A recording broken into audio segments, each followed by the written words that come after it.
this day out of the way, get a little closer to the weekend. We are. Woo! I know it's a few days away, Casey, but do you have any plans for this weekend?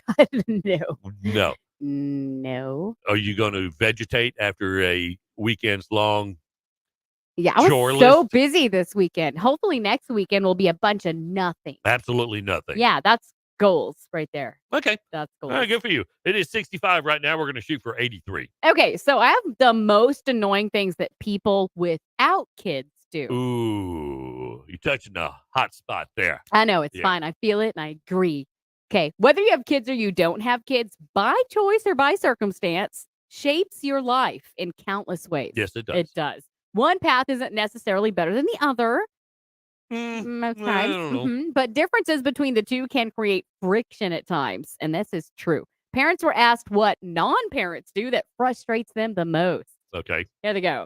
Jessica M. says that when they compare being a pet owner to raising a kid. Oh, come on. It's not You can't the throw the same. kid out in the backyard. Well, I mean, never mind. You can. Yeah, you can. But I'm pretty sure that if you just left your kid in the house with a bowl of water and food while you go out for the day, the Department of Children, the youth and families, they're going to be yanking your kids away from you while Fido's perfectly fine. It's not the same at all. That's all it took?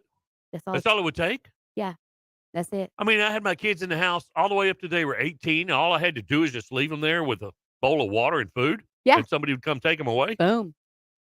Man, all that time. Now I know. Okay. Jennifer H. wrote, when they say, if I had kids, I would never. Yeah, whatever. I know. Like, if I had kids, I would never let them have screens. I mean, a whole different, true. Yeah, a whole different ballgame when you have kids. Everyone is the perfect parent until they're a parent. That's true. It is so true. They wouldn't have screens. Yeah, mine do. Well, they were born in the age of screens. Yeah, I still throw them outside, though. They got to work for that with a bowl of water?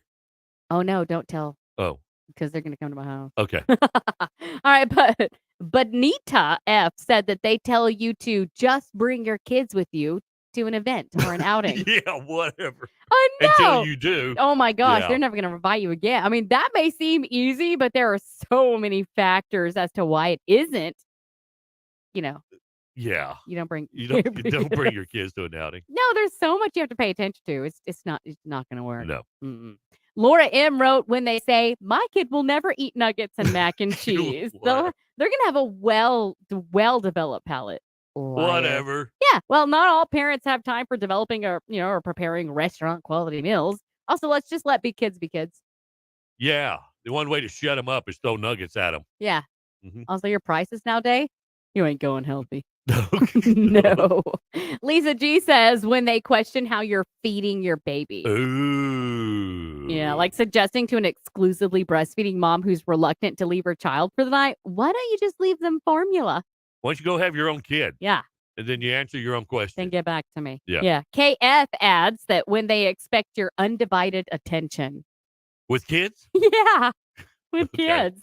They tend to forget that parents with young children cannot have long conversations. No, we're busy. And then they get frustrated or upset that the parent must tend to the kids. Or throw them outside with a bowl of water. I mean, it's fine. They're just tearing apart and smashing all your dishes right now. You want to continue the story? It's fine. I mean, it's fine. Erica S. writes, they give you a hard time for not being as punctual as you used to be. Well, were you ever punctual? Me? Yeah. Never. Okay. No, slightly. Well, if it was work, I'd be like early. Well, not here. Okay. But comments like, ever since becoming a parent, they're always late. Yes. Well, somebody vomited on something and then someone pooped on something else. So there you go. Also, there's now peanut butter and gum in my hair. Welcome to life. And Kathy L. she wraps it up with when they tell you how to discipline your kids. Mm-hmm. Yeah, that spanking is the way to discipline your kid. Well, or that's true. If your kid doesn't eat their food, then starve them. Yes, I agree with that. I mean, no kid has ever starved themselves. No kids have ever starved themselves to death. You're right. And if it's at my house, we did not put out menus. You ate what was in front of you, or you didn't eat. Oh, no, that's how it went in my house, too. Yeah? Yeah. And then, you have to eat all your beans, and then you can go play. And then suddenly, new beans would show up in my plate. New beans would show up on your plate? Yeah, I'm like, finish. No, there's one left. Boom. Finish. No, there's one left. No. Sneaky parents. I would never force my kids to eat. But if they didn't, they would have to wait till the next meal or the next day.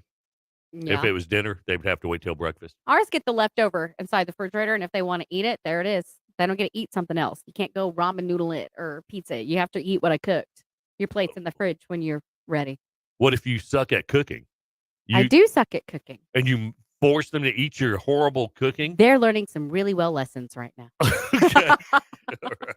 Ask Alexa to play Mix Online on iHeartRadio. Download the Mix Online app on your iPhone or Android. Take us everywhere you go. 829 to Mix Online. Your hits from the 80s, 90s, and today. Good morning. Ken and Casey in the morning. Blah, blah, blah, blah, blah, blah, blah. HillCountryRadio.net.